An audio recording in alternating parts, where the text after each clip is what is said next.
বাবা এখন বাজে কটা? আর এই সময় বাবা দিনের শেষ আর সন্ধ্যার শুরু, এই সময় যদি আমার মাসি বাজে বা এখানে এত গরমে কত কষ্ট করে বসে আছেন, যদি কারোর মাসি বেজে যায় বলতে পারবো আমরা বাড়িতে যাই, ছেলে মেয়েরা বাড়িতে আছে, বাবা মা বাড়িতে আছে, তাদেরকে একটু দেখবো তারপরে যাবো।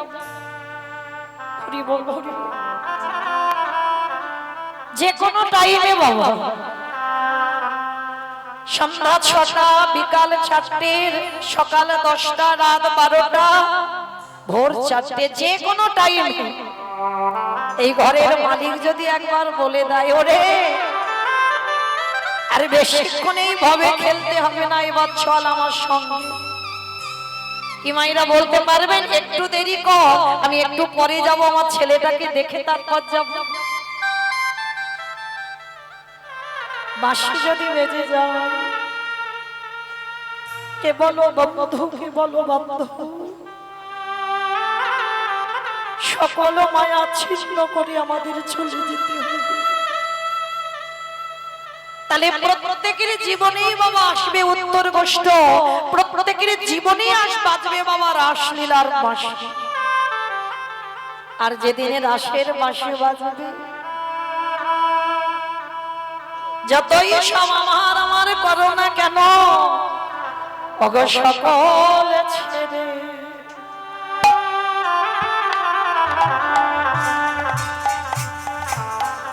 সকল ছেড়ে চলে যেতে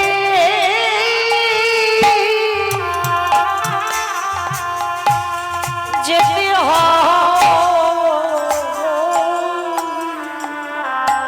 সেদিনে আমার বলতে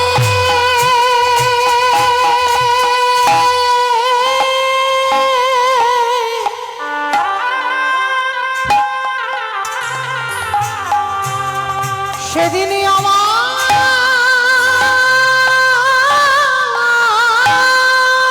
বলতে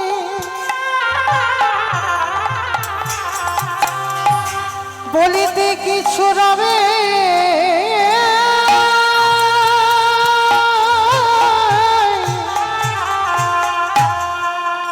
রবে না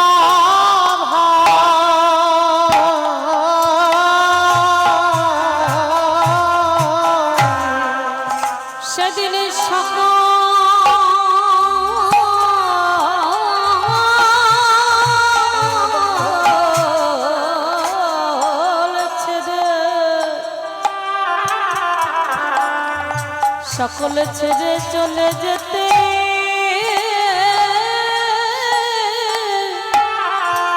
যেতে হবে। আমরা সবাই চলে থাকতে ও ভাই মন্দ হলো শুধু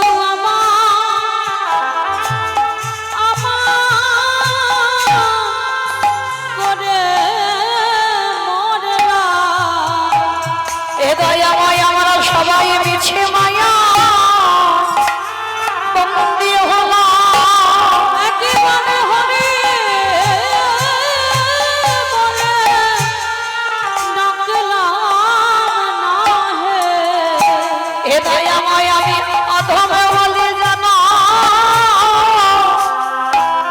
তুমি পায়ে ঠেলো না, আমি ওই চরণে সব এ দয়াময় তোমার মতো বান্ধব হারি কে হোনা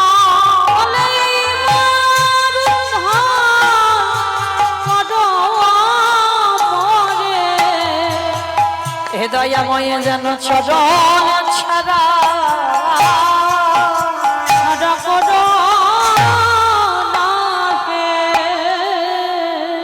আসতে। তাহলে বাবা প্রত্যেকের জীবনে যখন গ্যারান্টি নেই, কিসের জন্য এত আমার আমার করে আঁকড়ে থাকা?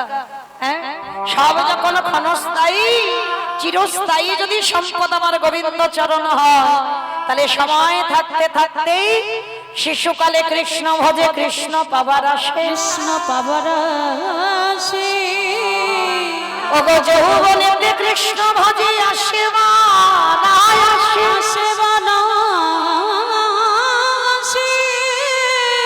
ওগো বৃদ্ধকালে কৃষ্ণ ভজে জমে রহতন আসে। বাবা সকাল সকাল ভজন করতে বলছে, শিশুকালে ভজন করো।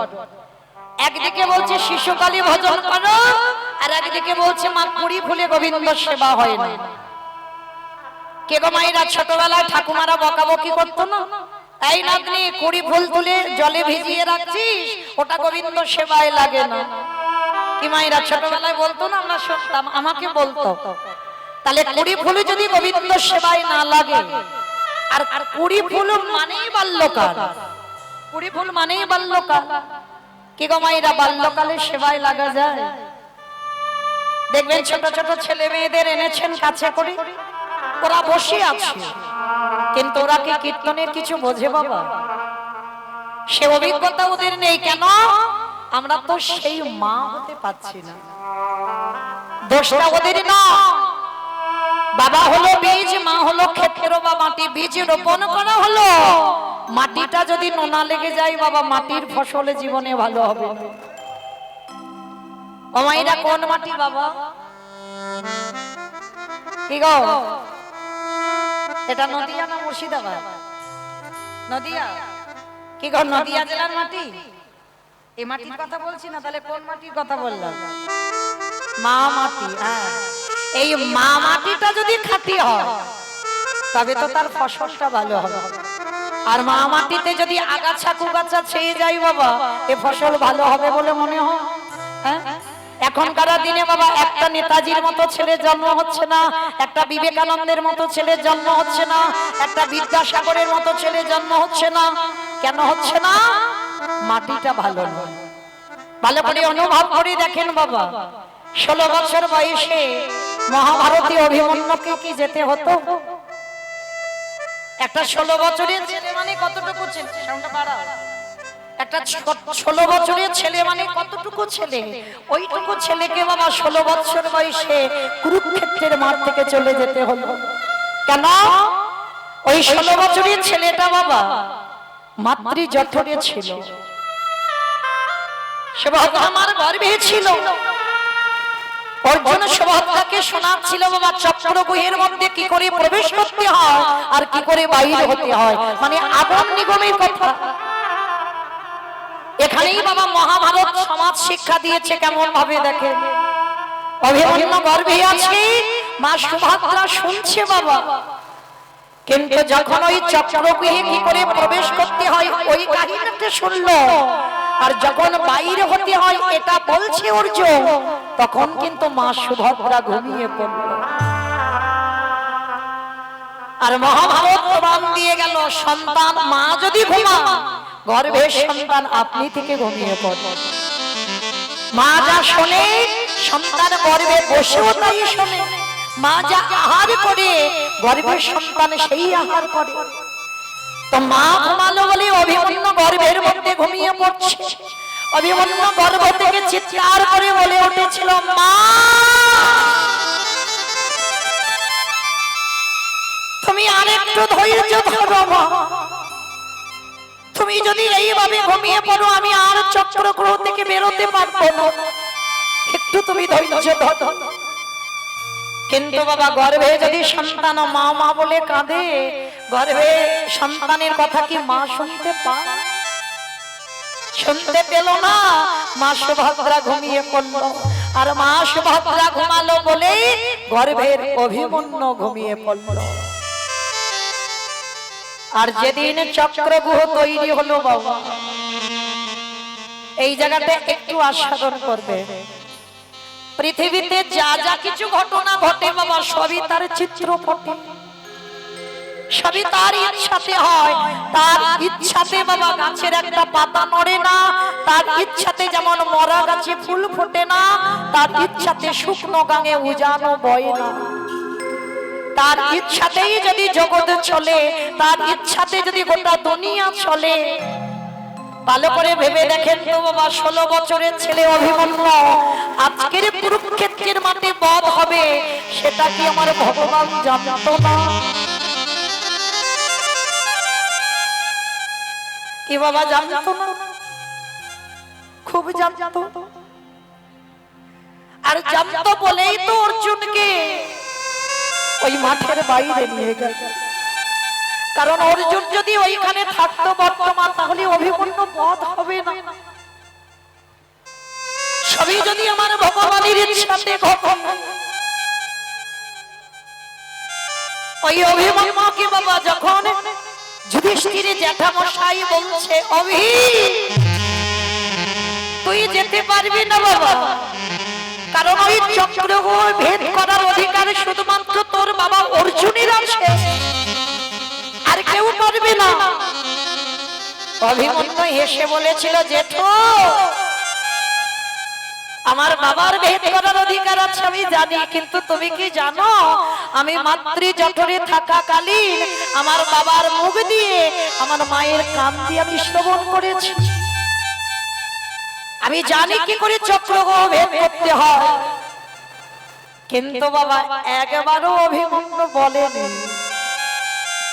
আমি প্রবেশ করতে পারবো, কিন্তু মা চক্রগ্রহ থেকে আর বেরোতে পারবো না।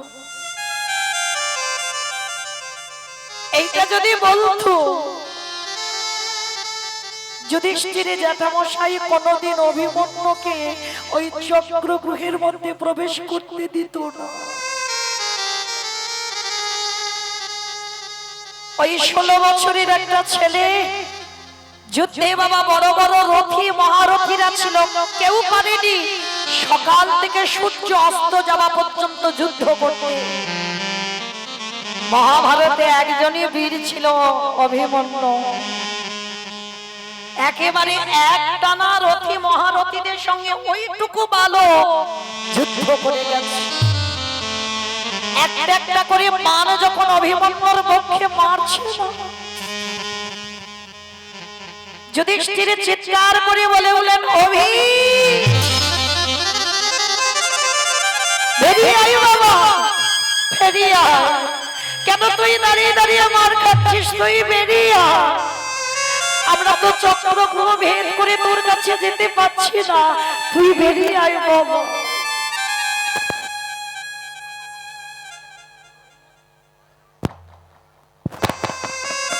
রাধে অভিমন্যু যে বেরোতে পারবে না সেটা তো বলছে না। 7 জন মহারথী মিলে বাবা ওই একটা ছোট ছেলে অভিমন্যুর পক্ষে বান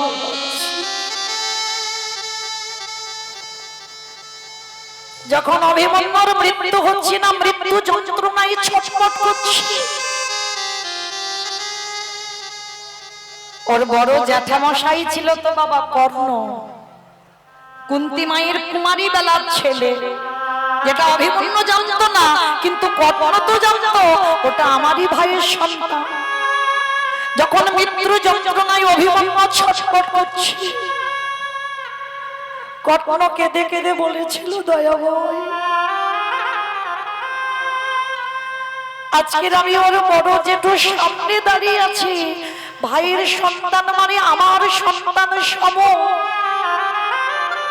চোখের সামনে ছটফট ছটফট করে মারা যাচ্ছে, কিন্তু আমি যে অভিমন্যুর কষ্ট আর দেখতে পাচ্ছি না। শেষ বাণটা বাবা কর্ণই মেরেছিল অভিমন্যু। অভিমন্যুর পক্ষে বাণ নিক্ষেপ করে অভিমন্যুকে বুকে জড়িয়ে ধরে চিৎকার করে একবারে ডাকলো, খোকা খোকা।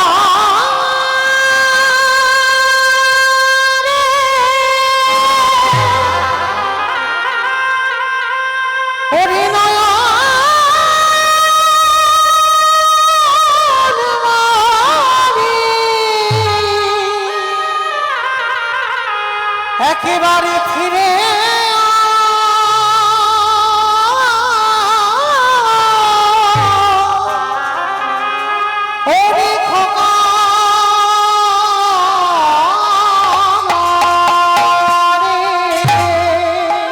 লুটিয়ে পড়ল অভিমন্যু মৃত্যু সজ্জা। ভক্ত বাৎসল্য ভগবান অনুভব করলো যে অভিমন্যু আজই বধ হয়েছে। ভক্ত বাৎসল্য ভগবান রথের লাগাম ধরে কাঁদছে। কুরুক্ষেত্রের মাঠে বাবা শত্রু হোক আর মিত্র হোক, যারাই যারাই বধ হয়েছে, সমস্ত আঘাত আমার ভগবান কৃষ্ণের অঙ্গে লেগেছে। কেন? আমারে ভগবান বললেন, ভক্তরে এই জগৎ সংসারে মাঝে যদি কোনো আগে জানা ভক্ত সর্বস্ব ত্যাগ করে যদি আমার চরণ শরণাপন্ন হয়, আমি তারে কি করি জানো? তাকে যে জন্মে জন্ম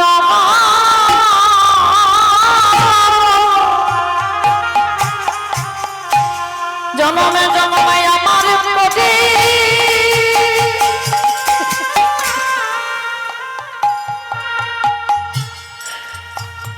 করে রাখি, যে জন আমার চরণে হরি বল হরি বল। চরণে সব পেয়েছে,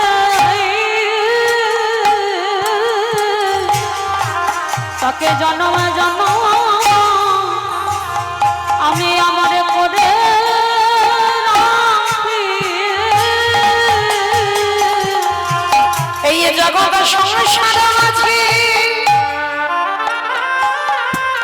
যদি কোনো আগে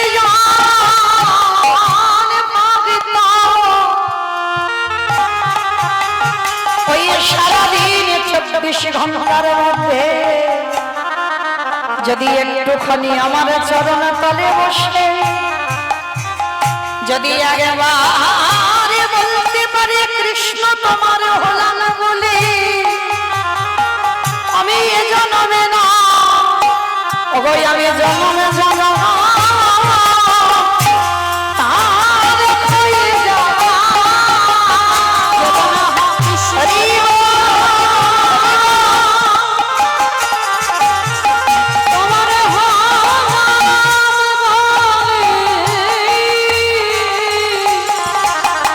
আমি জন্মে জন্ম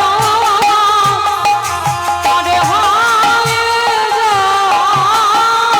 আস্তে তাহলে অভিমন্যু মরার আগে বলে গিয়েছিল বাবা কেঁদে কেঁদে, আমার মৃত্যুর জন্য জগতে কেউ দায়ী নয়, আমার মৃত্যুর জন্য শুধু দায়ী আমার মা।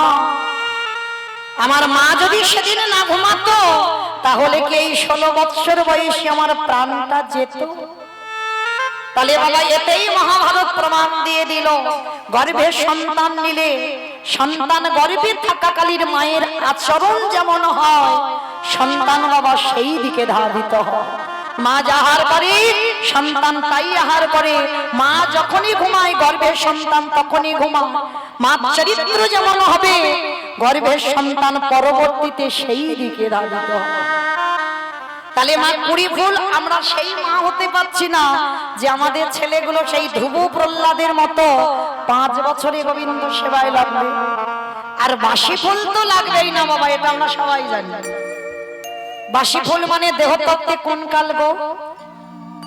বার্ধক্য দশা, দন্ত পড়ে যাবে, কেশ পেকে যাবে, চামড়া গুলো আলগা হয়ে যাবে, এ ফুল গোবিন্দ সেবায় লাগবে না। কি গো মাইরা, বয়স হয়ে গেলে এ দেহটা আর গোবিন্দ সেবায় লাগে? কখনো লাগবে না। কারণ তোমার কোমর ভেঙে যাবে বাবা, কোনো তীর্থে যেতে পারবে না, তোমার দুটো হাত ভালো করে চলবে না, তোমার শ্রবণ শক্তি থাকবে না, তোমার বলবার শক্তি থাকবে না, তোমার দর্শনের আর ক্ষমতা থাকবে না। তাহলে ওই ফুলটা গোবিন্দ সেবায় লাগবে না। যেমন ধরুন বাবা কীর্তন হয়তো ভালো লাগছে কিন্তু বুঝতে পারবে না, বেশিক্ষণ কোমরে ব্যথা। কি বাবা ইচ্ছা হচ্ছে একটু বসি কিন্তু বসার উপায় নেই, কোমরে ব্যথা, একটু ঘুরে আসতেই হবে। তাহলে এ ফুলটা গোবিন্দ সেবায় লাগবে না। তাহলে সেবা দেবে কোন ফুল? যে ফুলটা বাবা আজকের গাছে ফুটেছে। আর আজকের এর ফোটা ফুল সম, এটা মৌমিতার কথা নয়, আমার গোবিন্দ রাধা রানীর চরণ ধরে বলল, রাধে গো ভক্তের যৌবন বড় আমি ভালোবাসি, তাই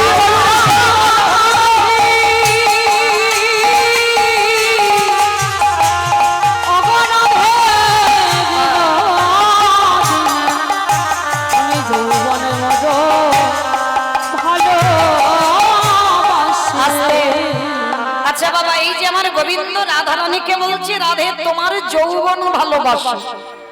ও মায়েরা, কথাটা শুনে কি খারাপ বলে মনে হলো? যে আমার ভগবান ভক্তের যৌবন ভালোবাসে, মানে বুড়ো বয়স ভালো লাগে না, আর একেবারে অল্প বয়স ভালো লাগে না।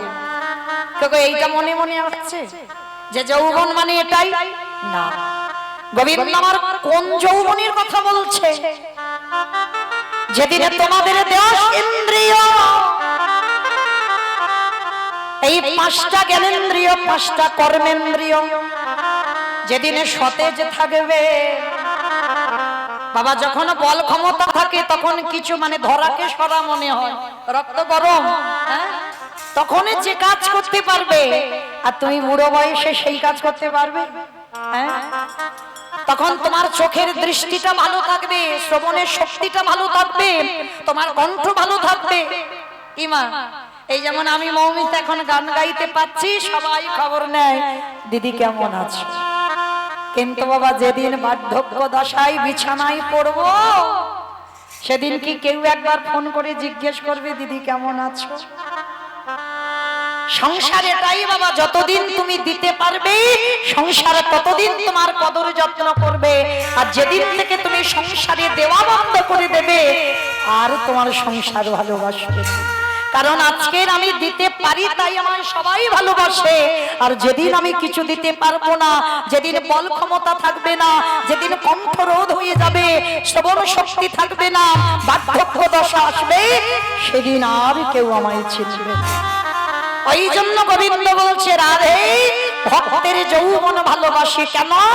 যৌবনে ভালোবেসে যে তৃপ্তি পাওয়া যায় সেটা অসময় হয় না। আর যারা যারা মাথুরী লীলা শুনেছেন বাবা, রাধারানীর দশমী দশা, গোবিন্দকে ভালোবেসে রাধারানীর মৃত্যু দশা। সেই রাধারানী বলেছিল, সজনী রে আমার গোবিন্দ এই ব্রজ ছেড়ে মথুরায় চলে গেল, যদি কোনদিন সৌভাগ্যক্রমে ব্রজধামে ফিরে আসি, বলে বল সজনী রে সেদিনে যদি আমার যৌবনে না থাকে। রাধারানীর আক্ষেপ, আমার কথা না। রাধারানী বলছে, আমার যৌবনে যদি না থাকে, বলে বল সজনী রে আমি কি দিয়ে গোবিন্দে গোবিন্দের সেবা তাই করিব করিব।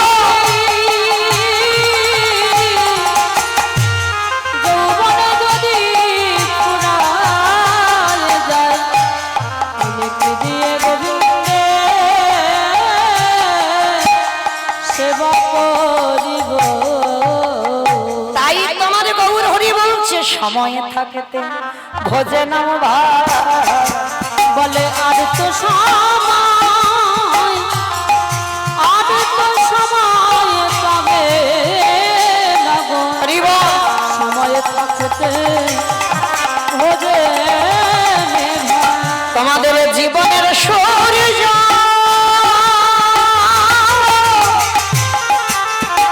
তোমাদের জীবনের সূর্য ওই ডুব ডুব ভাব ভাই, সময় থাকতে ভোজে। আস্তে কি গো মাইরা, সকালবেলা হলো রসদগার, তারপরে হলো পূর্ব গোষ্ঠ, তারপরে হলো সূর্য পূজা, এখন আমার পালা হলো ফেরার পালা উত্তর গোষ্ঠ।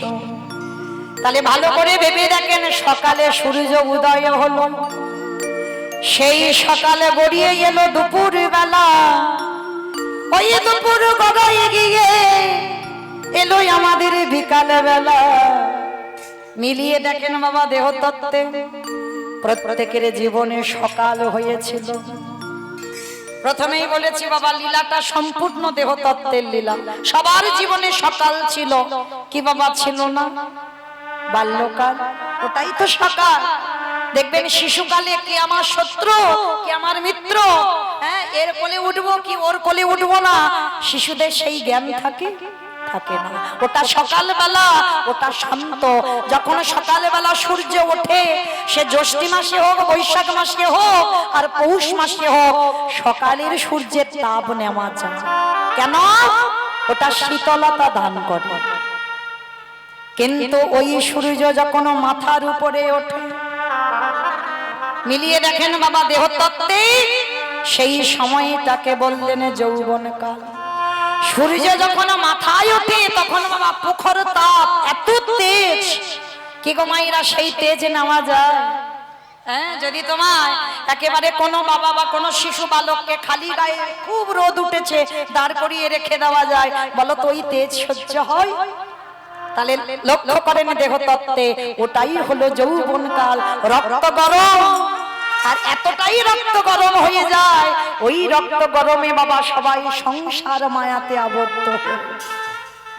কিন্তু সংসারের খেলা খেলতে খেলতে বাবা আমরা ভুলে যাই যে আমাদের ঘরে যেতে হবে।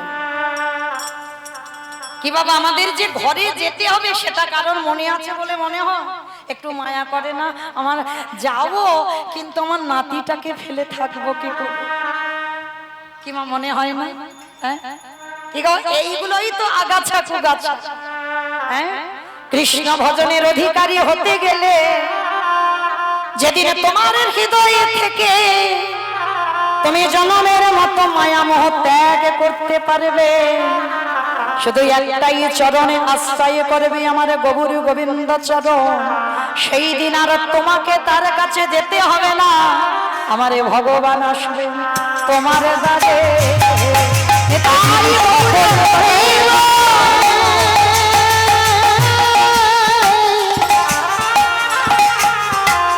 যেদিন সকল ছেড়ে ওই চরণে আশ্রয় নেবে, সেদিন ভগবান আসবে তোমার কাছে। আসতে তাহলে মায়েরা যৌবনকালটা দুপুর বেলা, আর ওই দুপুরে গড়িয়ে বাবা এবার তো আসবে আমাদের বিকাল বেলা। যখন বিকাল বেলা সূর্য ডুবে যায় বাবা, একবার দেখেছেন সূর্যের রংটা কেমন হয়? লাল হয়ে যায় না? টুকটুকে লাল, বড় হয়ে যায়। দেহের দিকে তাকায় দেখেন রং লেগে গেছে বাবা, একটা একটা করে চুল সাদা হচ্ছে, দেহের চামড়া গুলো আলগা হয়, ওই দন্ত পড়ে যায়, হরি বল হয় না বদনে হবি বল হয়। এইটাই তো বিকাল বেলা, পরবর্তী বেলা। ভগবান চিঠি পাঠিয়ে দিল, ওরে তাড়াতাড়ি ব্যাগপত্র গুছা, কখন যে মাসি বাজবে, কখন জীবনে সূর্য ডুববে কেউ জানে না। তাহলে বাবা প্রত্যেকের লক্ষ্য রাখতে হবে যৌবন কালে থাকতে থাকতে গোবিন্দ সেবা করো, তাহলে বার্ধক্য সেবা হবে না। তাই তো রাধারানী বলল সজনীরে, আমার বধূ যেদিনে ব্রজধামে আবার ফিরে আসবে, সেদিনে যদি আমার দেহে যৌবন না থাকে, কি দিয়ে গোবিন্দ সেবা দিব? আমার যৌবন যদি আমার যৌবন যদি উড়ায় যায়, সেদিন কি দিয়ে গোবিন্দের সেবা দিব? আস্তে